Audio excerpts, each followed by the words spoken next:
Good morning all of you. Polymer वाले topic में हमने 4 क्लासिफिकेशन पढ़ लिए।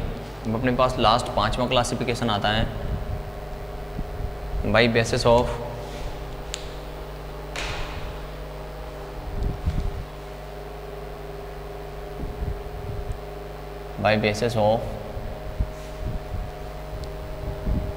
Intermolecular force.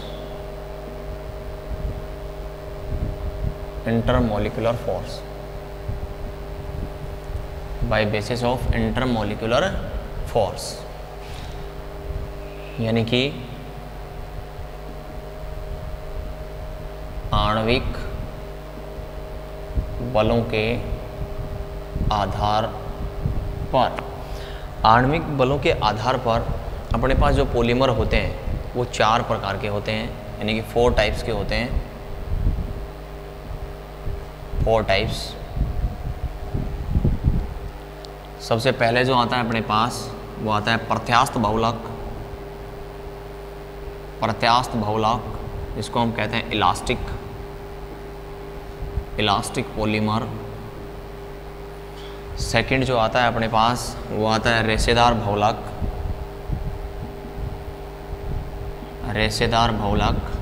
और रेशेदार बहुलक यानी कि फाइबर पॉलीमर। थर्ड जो आता है अपने पास वो आता है थर्मोप्लास्टिक।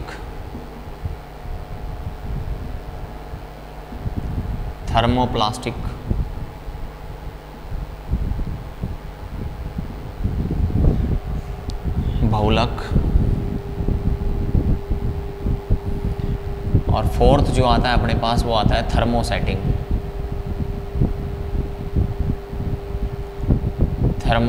पॉलीमर।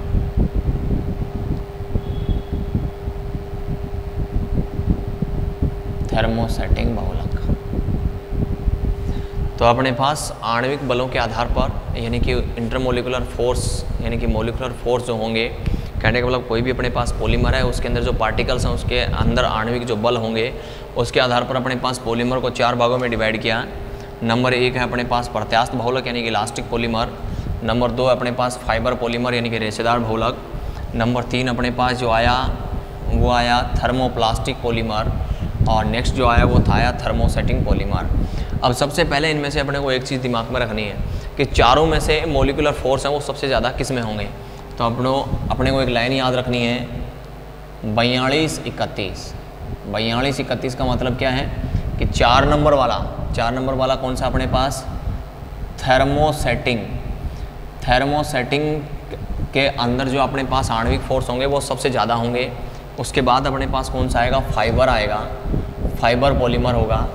फाइबर पॉलीमर के बाद अपने पास कौन सा होगा, थर्मोप्लास्टिक होगा।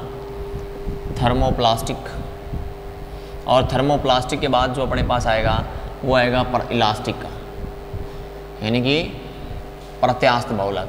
तो ये इस प्रकार से इन आणविक बलों का क्या रहेगा, इसमें क्रम रहेगा। अपने से इनमें से पूछा जा सकता है कि इन चारों में से, या फिर अपने पास चारों के एग्जाम्पल दे दे और एग्जाम्पल से पूछ ले कि इसमें से सबसे ज़्यादा अपने पास स्ट्रॉन्ग मोलिकुलर फोर्स किस में है, स्ट्रॉन्ग इंटरमोलिकुलर फोर्स सबसे ज़्यादा किस में है। तो ये अपने से क्या कर सकता है, पूछा जा सकता है। अब देखो हम एक एक करके क्या करते हैं, पढ़ते हैं। सबसे पहले अपने पास आता है प्रत्यास्थ बहुलक यानी कि इलास्टिक पॉलीमर। इलास्टिक पॉलीमर का मतलब क्या है, इसके अंदर जो पॉलीमर जो चेन होती हैं उनके अंदर वंडरवाल फोर्स होता है। वंडरवाल फोर्स होता है, और वो भी कैसा होता है, वीक वंडरवाल फोर्स प्रेजेंट होता है। और वीक वंडरवाल फोर्स यानी कि दुर्बल वंडरवाल बल होने के कारण इनमें क्या आता है, इलास्टिक नेचर आता है। इलास्टिक नेचर का मतलब जैसे ही हम रबड़ ले लें, रबड़ को ऐसे खींचते हैं तो उसकी साइज़ क्या हो जाती है, बढ़ जाती है। जैसे ही उसके ऊपर से फोर्स हटाते हैं तो उसकी साइज़ क्या हो जाती है, घट जाती है। तो इस नेचर को हम क्या कहते हैं, इलास्टिक नेचर कहते हैं। क्या कहते हैं, इलास्टिक नेचर, यानी उसकी शेप और साइज़ क्या हो रहती है, फोर्स के हिसाब से बदलती रहती है। तो फोर्स के हिसाब से उसकी शेप और साइज़ बदलती रहेगी, उसको हम क्या कहते हैं, इलास्टिक नेचर कहते हैं। क्या कहते हैं, इलास्टिक नेचर कहते हैं। तो वीक वंडरवाल फोर्स होने की वजह से इनमें क्या पाया जाता है, इलास्टिक नेचर पाया जाता है। और इनमें वीक वंडरवाल फोर्स होने की वजह से इनका जो बॉइलिंग पॉइंट होता है वो भी क्या होता है, काफ़ी ज़्यादा लो होता है। क्या होता है, काफ़ी ज़्यादा लो होता है, बहुत ही कम होता है। इसके अगर हम एग्जाम्पल की बात करें तो इसके एग्जाम्पल में हम लिख सकते हैं अपने पास ब्यूना एन, ब्यूना एस और नेचुरल रबर और नियोप्रीन, जिसको हम दूसरा नाम क्लोरोप्रीन भी कह सकते हैं, इसी का दूसरा नाम क्लोरोप्रीन, नियोप्रीन का ही दूसरा नाम है क्लोरोप्रीन। तो अपने पास ब्यूना एस है, ब्यूना एन है, नेचुरल रबर है, नियोप्रीन है, या फिर हम कहते हैं क्लोरोप्रीन है, या फिर हम कहते हैं कि एबीएस रबर। तो अपने पास चाहे नेचुरल रबर हो चाहे सिंथेटाइज रबर हो, ये सारे के सारे किस में आते हैं, अपने पास इलास्टिक पॉलीमर में आते हैं, यानी कि प्रत्यास्थ बहुलक में आते हैं, क्योंकि इनकी पॉलीमर जो चेन है उसके अंदर क्या होता है, वीक वंडरवाल फोर्स होता है, जिसकी वजह से इनमें क्या पाया जाता है, इलास्टिक नेचर है पाया जाता है। और वीक वंडरवाल फोर्स होने की वजह से भी इसका बॉइलिंग पॉइंट क्या होता है, कम होता है। नेक्स्ट अपने पास आता है रेशेदार बहुलक, यानी कि फाइबर पॉलीमर।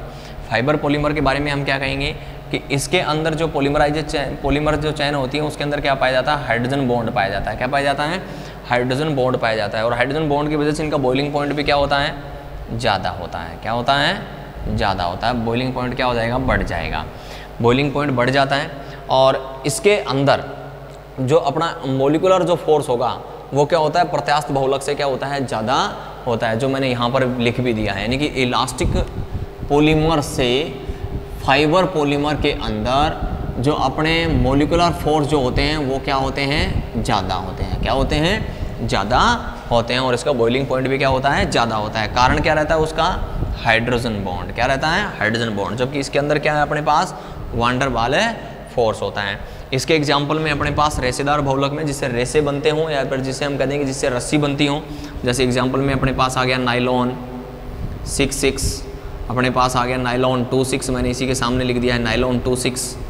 उसके बाद अपने पास आ जाए टेरिलीन, जिसमें हमने डेक्रोन भी लिखा था, गलिप्टल। तो ये वाले सारे के सारे किस में आते हैं अपने पास, जिनसे रेसे बनते हैं, फिर जिसे हम कहते हैं कि रस्से बनते हैं, वो सारे के सारे किस में आएंगे, रेशेदार बहुलक में आएंगे। उसके बाद में अपने पास आता है थर्मोप्लास्टिक। तो थर्मोप्लास्टिक का देखो, फाइबर और इलास्टिक दोनों के बीच के तो क्या होते हैं, इसके अंदर मोलिकुलर फोर्स होते हैं। इसका मतलब इसका बॉइलिंग पॉइंट भी क्या आएगा, दोनों के बीच का आएगा। क्या आएगा, दोनों के बीच का आएगा। तो मैं ये कह दूं कि इसका जो बॉइलिंग पॉइंट रहता है वो किस प्रकार से होता है, फाइबर से कम और इलास्टिक से ज़्यादा। नेक्स्ट फिर मैं इसका कह दूं कि अपने पास जो फोर्स जो होता है उसके हिसाब से फाइबर से कम होता है थर्मोप्लास्टिक का, और इलास्टिक वाले से क्या होता है, ज़्यादा होता है। क्या होता है, ज़्यादा होता है। तो ये अपने पास क्या आ जाएंगे, थर्मोप्लास्टिक वाले क्या आ जाएंगे, पॉलीमर आ जाएंगे। थर्मोप्लास्टिक वाले पॉलीमर की एक और ख़ास बात है, अगर हम इसको हीट दे दें, यानी कि गर्म कर दें, क्या दे दें, हीट दे दें, यानी गर्म कर दें, गर्म करते ये क्या हो जाएंगे, पिघल जाएंगे। क्या हो जाएंगे, पिघल जाएंगे। और पिघाल कर हम इनको दोबारा क्या कर सकते हैं, यूज कर सकते हैं, यानी कि रिसाइकल बिन में इसको ला सकते हैं। या फिर मैं ये कह सकता हूँ कि हम थर्मोप्लास्टिक जो बहुलक हैं उनको गर्म करके हम अपनी मनचाही आकृति में क्या कर सकते हैं, ढाल सकते हैं, यानी कि उसको दोबारा यूज ले सकते हैं। नेक्स्ट अपने पास आता है कि थर्मोप्लास्टिक बहुलक जो होते हैं वो हमेशा लीनियर शेप में होते हैं, लीनियर शेप में होते हैं, यानी कि लीनियर पॉलीमर भी हम इसको कह सकते हैं, लीनियर पॉलीमर।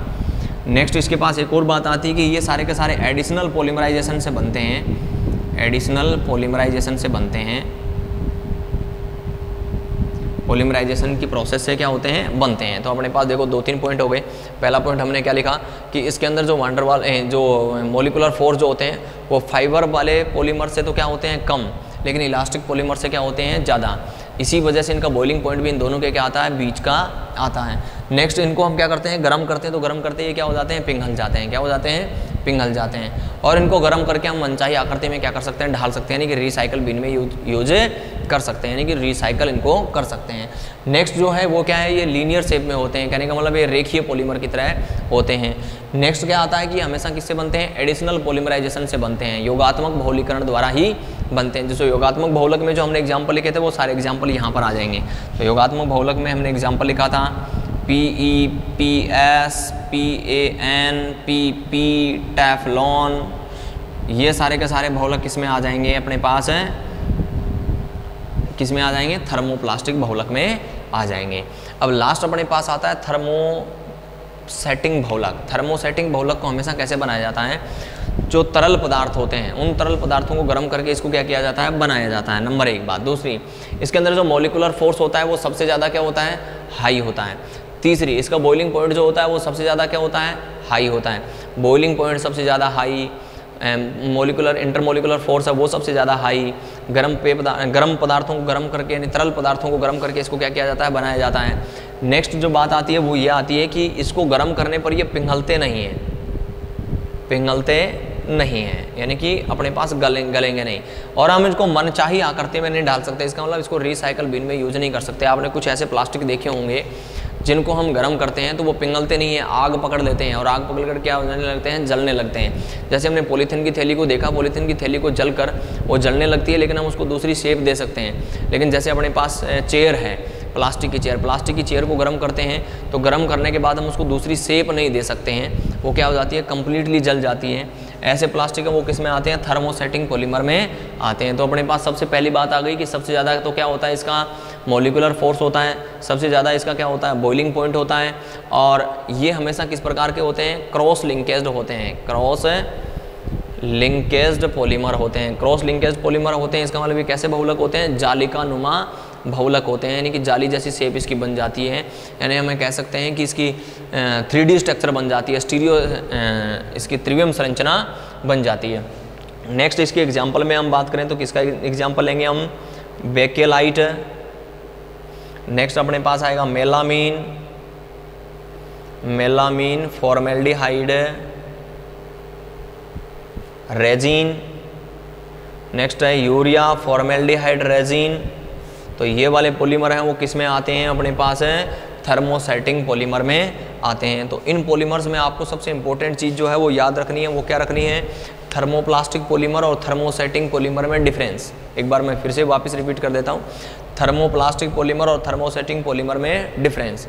तो थर्मोप्लास्टिक का पहला जो पॉइंट होगा वो क्या होगा थर्मोप्लास्टिक में, कि थर्मोप्लास्टिक पॉलीमर जो होते हैं उसके अंदर अंतराण्विक जो फोर्स होते हैं वो फाइबर पॉलीमर से कम लेकिन इलास्टिक पॉलीमर से क्या होते हैं, ज़्यादा होते हैं, जिसके कारण इसका बॉइलिंग पॉइंट जो होता है वो इन दोनों के क्या होता है, बीच का आता है। नेक्स्ट पॉइंट, जब हम इनको गर्म करते हैं तो गर्म करते ये क्या होने लगते हैं, पिघलने लगते हैं। नेक्स्ट पॉइंट, इनको पिघाल कर हम रिसाइकल बिन में ला सकते हैं, यानी कि दोबारा यूज कर सकते हैं, या फिर हम कह सकते हैं अपनी मनचाही हम जैसा चाहें वैसे उसको क्या दे सकते हैं, शेप दे सकते हैं। नेक्स्ट पॉइंट, ये हमेशा किस में शेप में होते हैं, लीनियर पॉलीमर हम कह सकते हैं, नहीं लीनियर यानी कि सीधी साकित रेखीय बहुलकों की तरह होते हैं। नेक्स्ट, ये हमेशा एडिशनल पॉलीमराइजेशन से बनते हैं, एडिशनल पॉलीमराइजेशन से बनते हैं। इसका मतलब ये क्या है, योगात्मक बहुलीकरण के फलस्वरूप ही क्या होते हैं, बनते हैं। फिर इसके एग्जाम्पल पॉलीथीन, पॉलीस्टाइरीन, पॉलीएक्रिलाइड, नाइट्राइल, पॉलीप्रोपिन और टेफ्लॉन।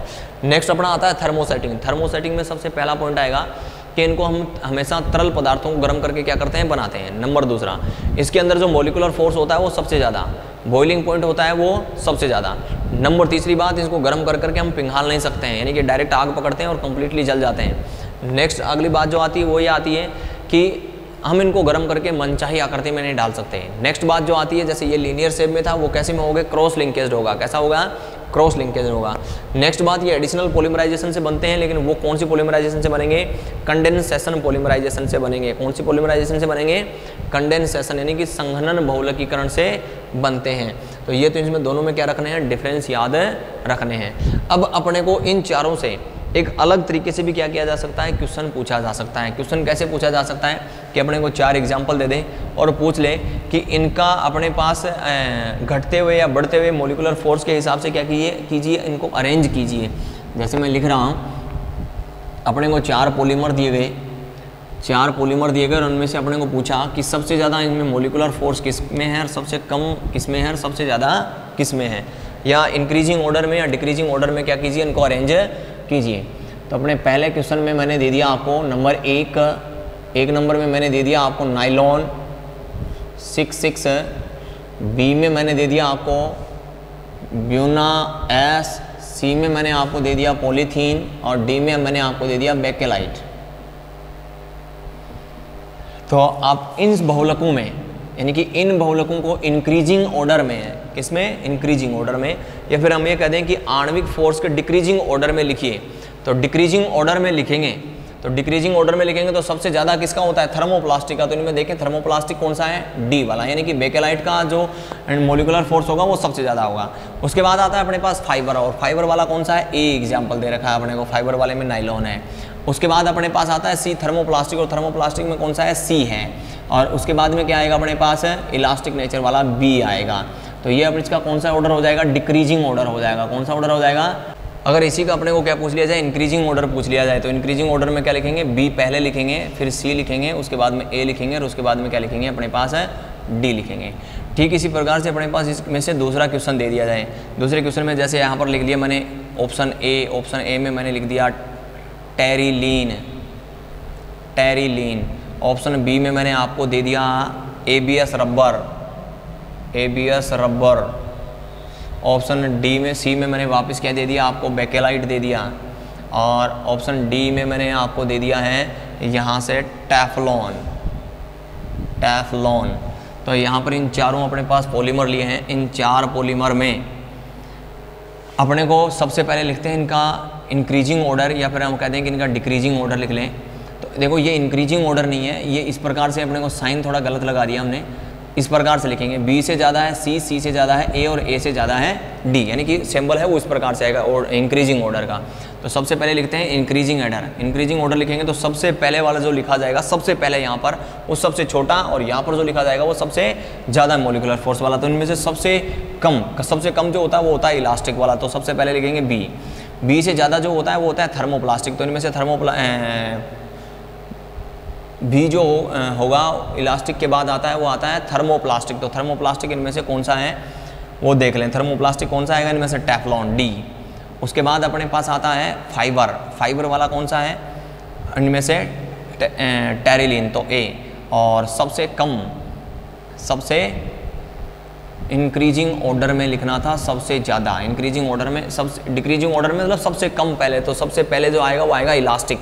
इलास्टिक में सबसे पहले बी सही लिखा था। बी से ज़्यादा जो होगा वो होगा थर्मोप्लास्टिक। थर्मोप्लास्टिक में से इनमें से कौन सा है, थर्मोप्लास्टिक में अपने पास है टेफ्लॉन, टेफ्लॉन डी। उसके बाद में आएगा अपने पास एबीएस रबर बी, और बी के बाद में अपने पास क्या आएगा सी। सी का बी 2 बार मैंने लिख दिया है। तो सबसे पहले एबीएस रबर, फिर डी। डी यहाँ पर मैंने कौन सा लिखा है, डी यहाँ पर है अपने पास टेफ्लॉन, टेफ्लॉन यानी थर्मोप्लास्टिक। फिर है फाइबर, फाइबर वालों में से इनमें से कौन सा लिखा हमने, फाइबर वालों में से अपने पास टेरिलीन, टेरिलीन, टेरिलीन आएगा ए, ये ए और ये सी। इस प्रकार से इसका क्या हो जाएगा, इंक्रीजिंग ऑर्डर हो जाएगा। बी है वो बी 2 बार हम लिख रहे थे, तो इस चीज़ को आप भी ध्यान रखना। यहाँ से बी और बी 2 बार लिख लिया था, बी, डी, ए और सी। तो इस प्रकार से अपने को क्या किया जा सकता है, 2 तरीके से क्वेश्चन पूछे जा सकते हैं। क्वेश्चन नंबर 1 तो अपने पास ये पूछा जाएगा कि थर्मोप्लास्टिक और थर्मोसेटिक में डिफरेंस, थर्मोप्लास्टिक और थर्मोसेटिक में डिफरेंस। नेक्स्ट जो क्वेश्चन पूछा जाएगा वो इंटरमोलिकुलर फोर्स के बेसिस पे या तो डिक्रीजिंग ऑर्डर पूछा जाएगा या क्या पूछा जाएगा, इंक्रीजिंग ऑर्डर, यानी कि बढ़ते हुए क्रम में या फिर घटते हुए क्रम में इनका वंडर वाल फोर्स है उसके बारे में अपने से क्या किया जाएगा, पूछा जा सकता है। तो इस हिसाब से हमने अब तक जो पढ़ा है वो पॉलीमर का क्लासिफिकेशन कंप्लीट कर लिया है। तो पॉलीमर का क्लासिफिकेशन कंप्लीट करने के बाद अपने पास नेक्स्ट जो आते हैं इसमें टॉपिक वो आता है कि अपने पास 24 जो अपने पास पॉलीमर जो हैं उन सभी की मोनोमर यूनिट, और मोनोमर यूनिट से किस प्रकार से हम क्या बनाते हैं, पॉलीमर बनाते हैं, ये हम क्या करेंगे, कम्प्लीटली पढ़ेंगे। यानी उसकी मोनोमर यूनिट कौन कौन सी जो ये हमें याद करनी है विद फॉर्मूला, फिर उनसे पॉलीमर कैसे बनेगा, साथ साथ में उनका एक एक 2 यूज जहाँ तक हो सके वो भी क्या करना है, अपने को पढ़ना है। उसके बाद में इसकी आती है एडिशनल पॉलीमर जो है उसके मैकेनिज्म, बनाने की विधियाँ, यानी कि बनाने की जो क्रिया विधि है वो अपने को लिखनी है कैटाइनिक मेथड से और एनायनिक मेथड से। जबकि कैटाइनिक मेथड और एनायनिक मेथड से आज तक कभी भी किसी भी, यानी कि बोर्ड एग्जाम में जब एनसीईआरटी का सिलेबस था तब भी और आरबीएससी का सिलेबस आया तब भी कभी भी आज तक ये मैकेनिज्म पूछी नहीं गई, क्योंकि जब एनसीईआरटी का सिलेबस था तब ये मैकेनिज्म ऐड नहीं की गई थी। सिलेबस चेंज हुआ, आरबीएससी का सिलेबस जब जोड़ा गया तो एडिशनल पॉलीमराइजेशन की मैकेनिज्म है वो साथ में क्या की गई थी, जोड़ी गई थी। तो नेक्स्ट ईयर जैसे सिलेबस चेंज होगा तो ये पॉलीमराइजेशन की क्रिया क्या हो जाएगी, मैकेनिज्म जो है वो क्या हो जाएगी, हटा दी जाएगी। तो अपने पास हम कंप्लीटली इसका क्या करेंगे, डिस्कस करेंगे नेक्स्ट वीडियो से। जितने भी अपने पास नेक्स्ट पॉलीमर आते हैं उन सभी के मोनोमर यूनिट विद फॉर्मूला और विद यूज के साथ हम क्या करने वाले हैं, उनको पढ़ने वाले हैं।